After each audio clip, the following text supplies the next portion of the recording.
everybody, it's Bryan, and you are listening to the Course Building Secrets podcast. Whether you're a coach or a CEO, the success of your team and clients is based on your ability to deliver a consistent experience and guide them on the fastest path to results.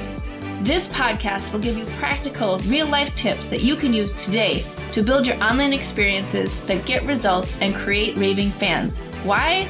So you can monetize your expertise and serve more people without adding more time or team to your business. If you're looking to uncover your $1 million framework, package it, and use it to scale, you're in the right place. Let's dive in. Hey, everybody. Welcome to the Course Building Secrets podcast. I have an awesome special guest today, Kaci Brown, and I am so excited for you to meet her and hear about all the things that she is up to. Welcome, Kaci. Why don't you give us just a little bit of an overview of who you are and what you are all about? Well, first, thank you so much. I'm super excited to be here. If there is anyone watching the replay or whatever, you might see we've got two rescue kitties that might come in and out of the background.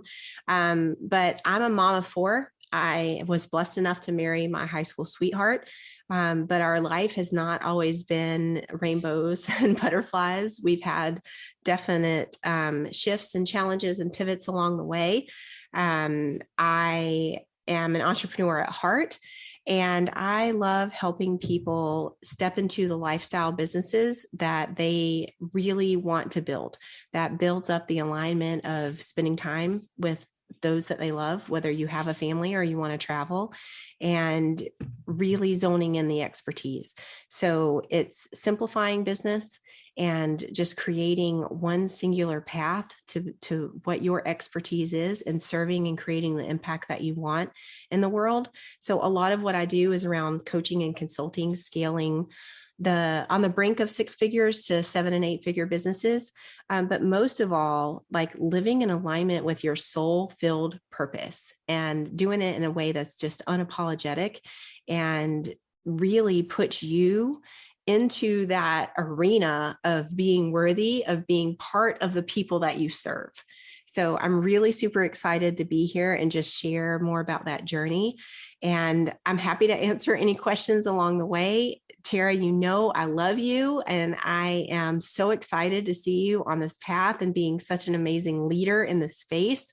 So wherever we go from here, it's going to be awesome. Very cool.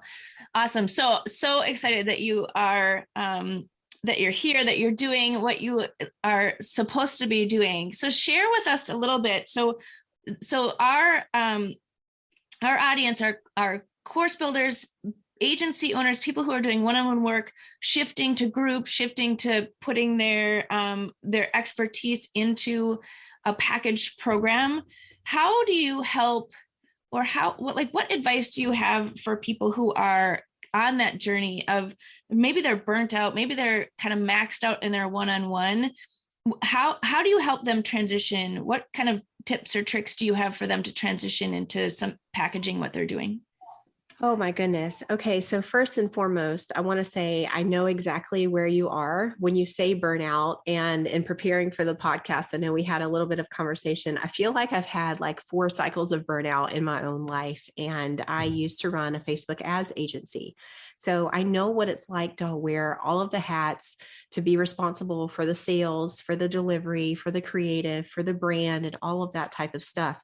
So my number one advice is, where you are at right now, just take a few minutes to really think about what you want to build, to really think about what you want to create, and give yourself the permission to dream as big as possible of what that looks like, what type of life you want to create, and then reverse engineer the business that aligns with it.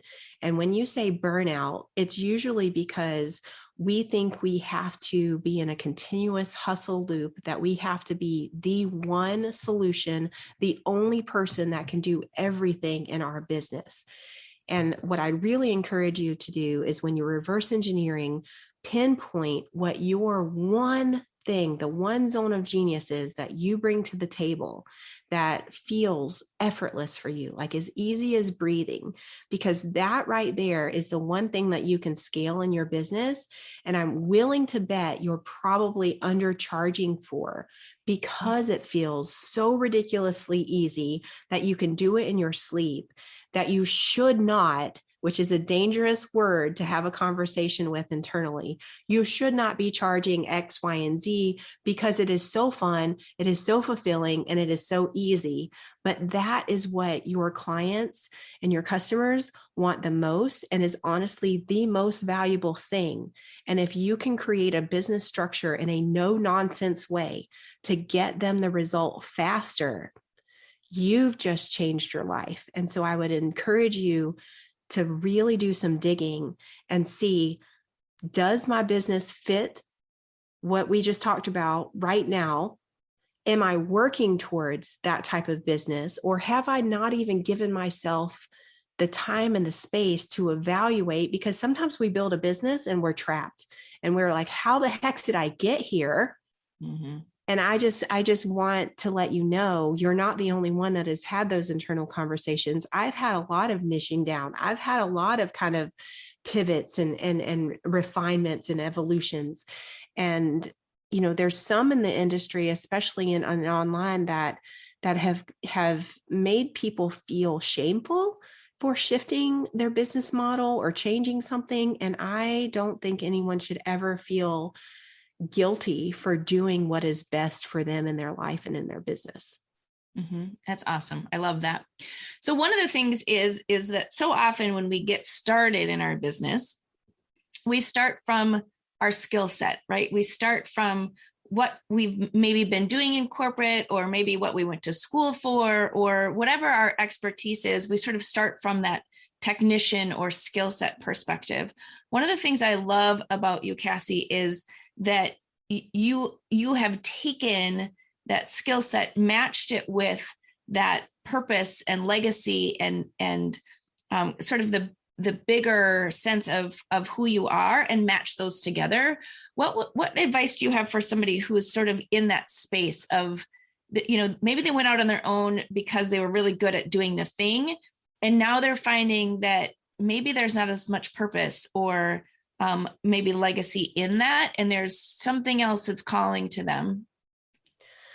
Yeah, that's such a great question. I had a discussion with a client the other day, and she's running an agency, and she feels like her life is calling her to a different area that's actually in more of a volunteer role that doesn't necessarily pay as much as her skill set. So I would say there's two ways to look at this. There's those of us who can step into a purpose that is also perfectly aligned with a product or service and selling our zone of excellence and our expertise. That doesn't have to be separated, right? So like for me, I love coming alongside of businesses for the long run, understanding their lifestyle, understanding their family, understanding their passions and their goals, and very specifically creating a business outcome that supports that and the ripple effect of impact that they want to create. So mine is aligned with the product and service that I sell, like for lack of a better term, to keep it in. Now hers, she runs an agency.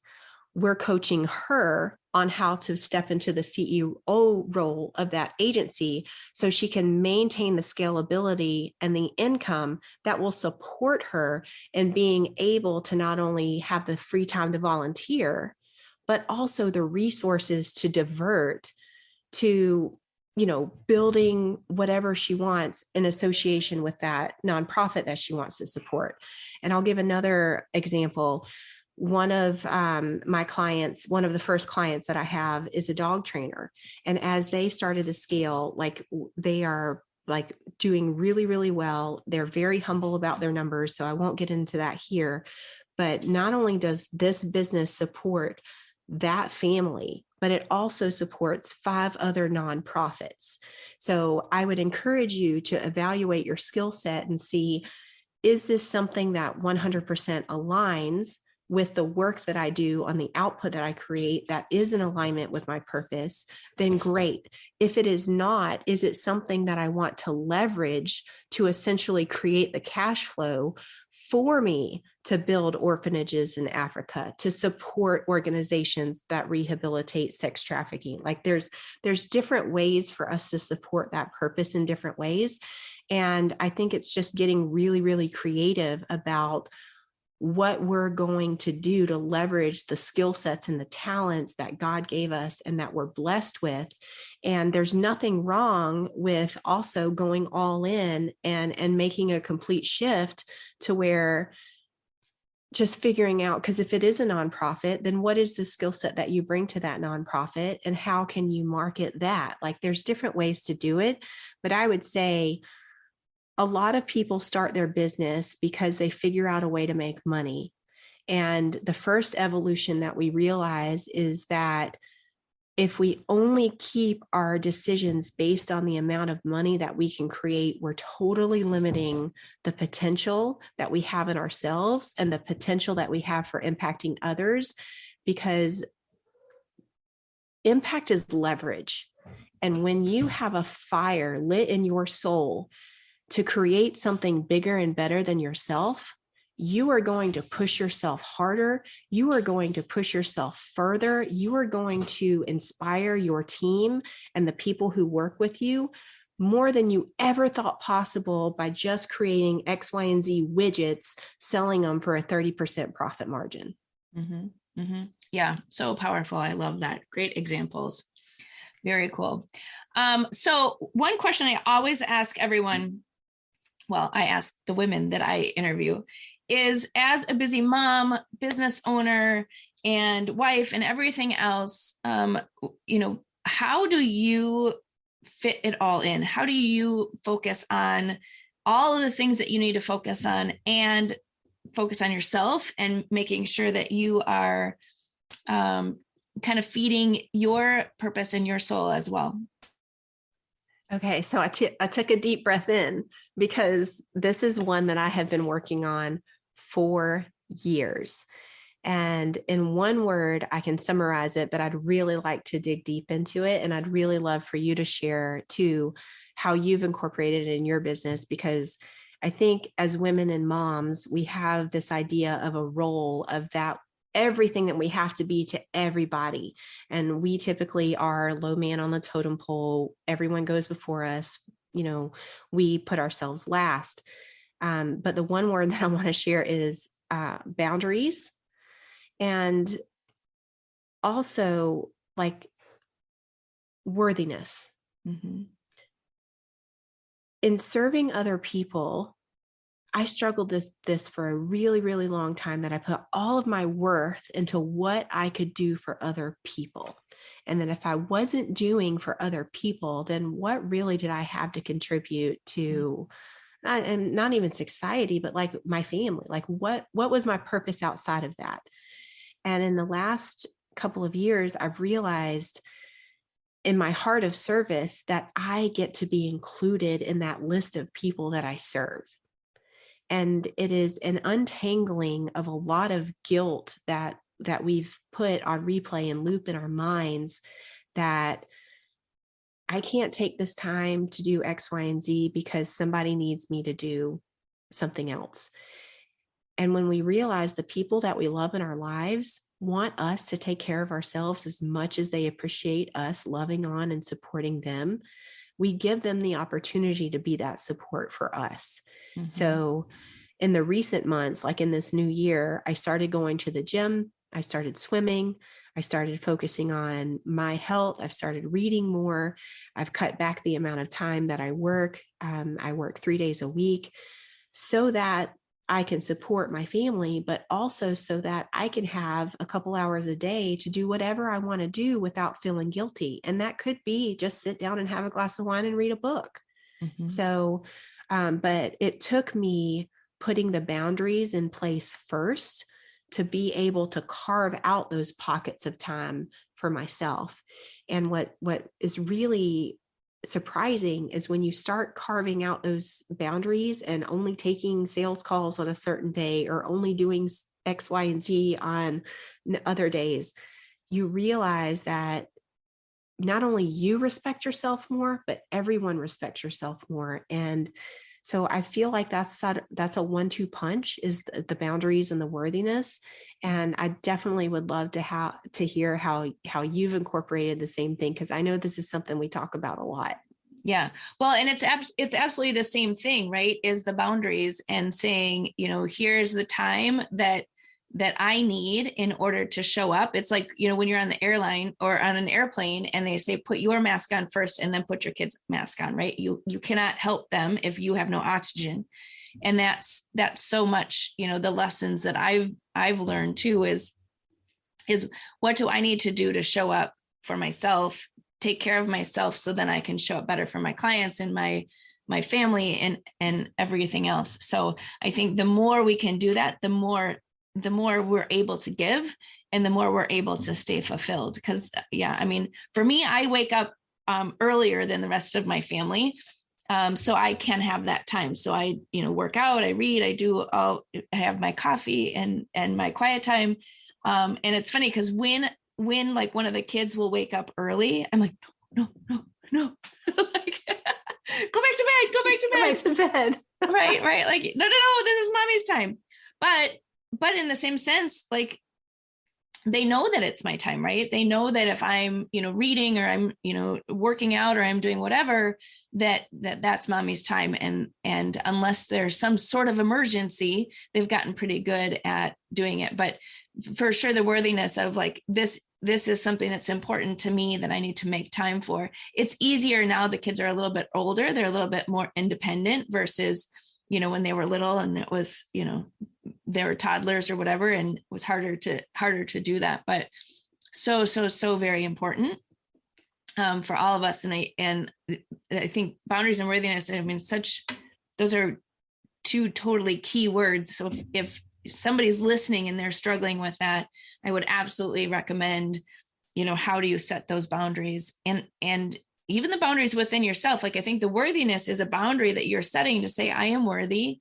Therefore, my boundary is I need to take the time. And even if it's only 5 or 10 minutes at first, it's still carved out time that you're taking for yourself, where you're saying, this is my time.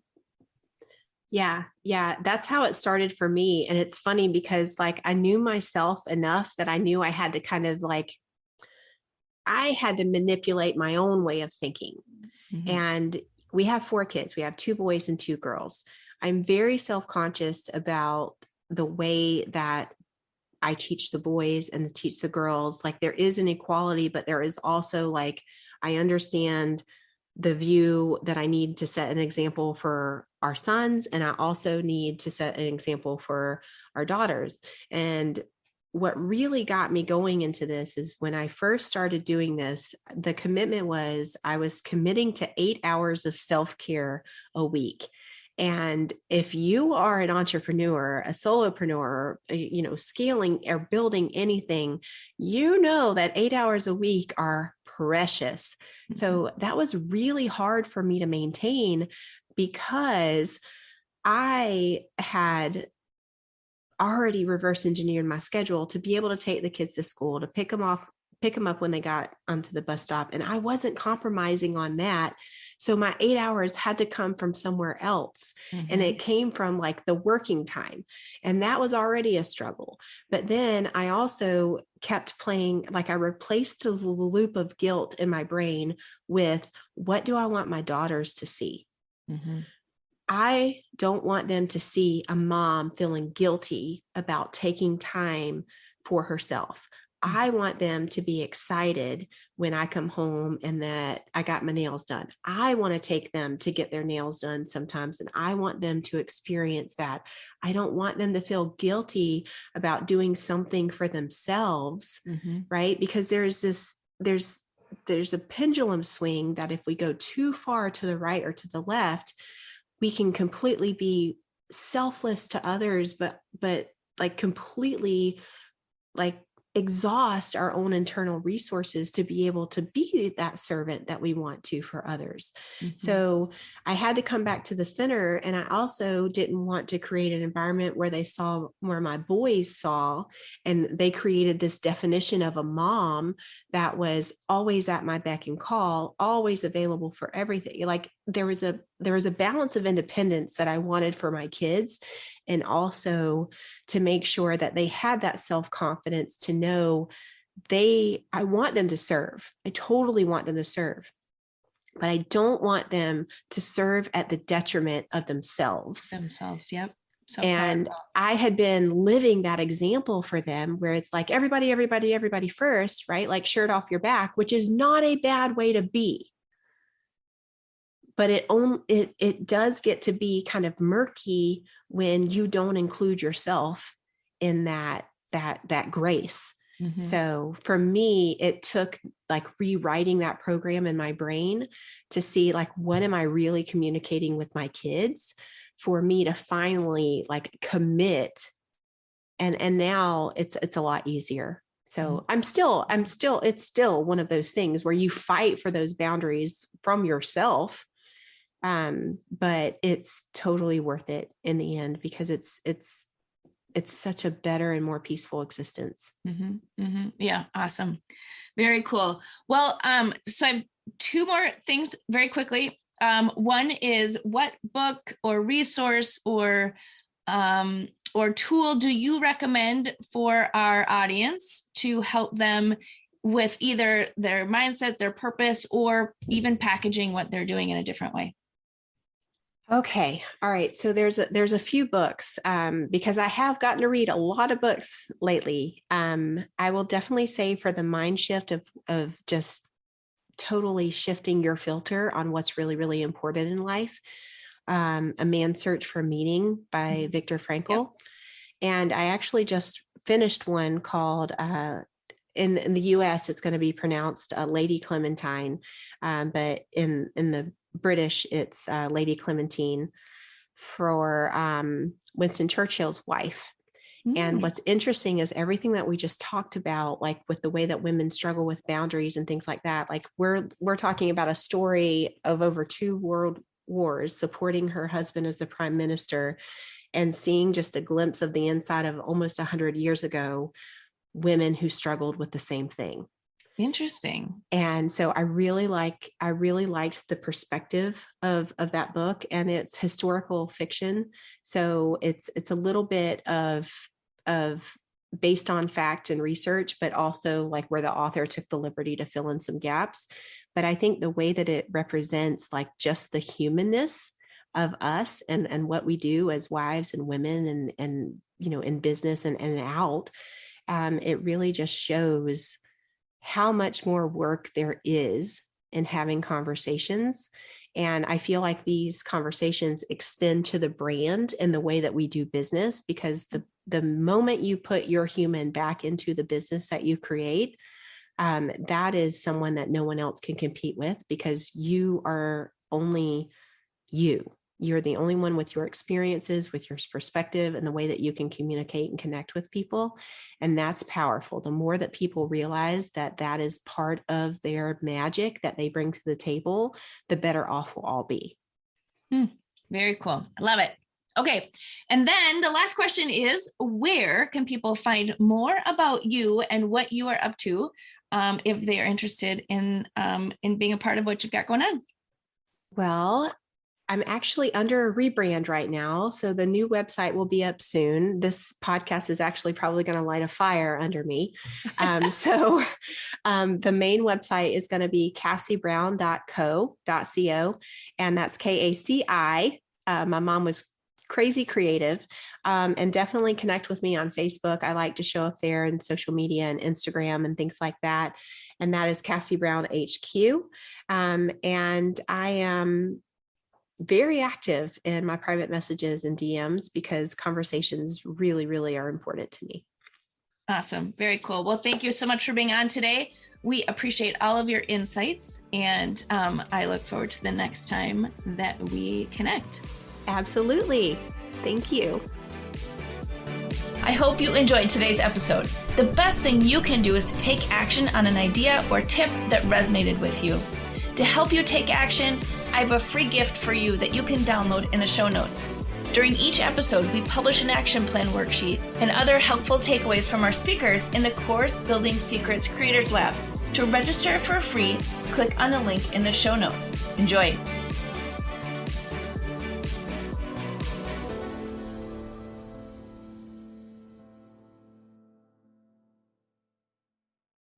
Hey everybody, are you a business owner ready to streamline and scale your business?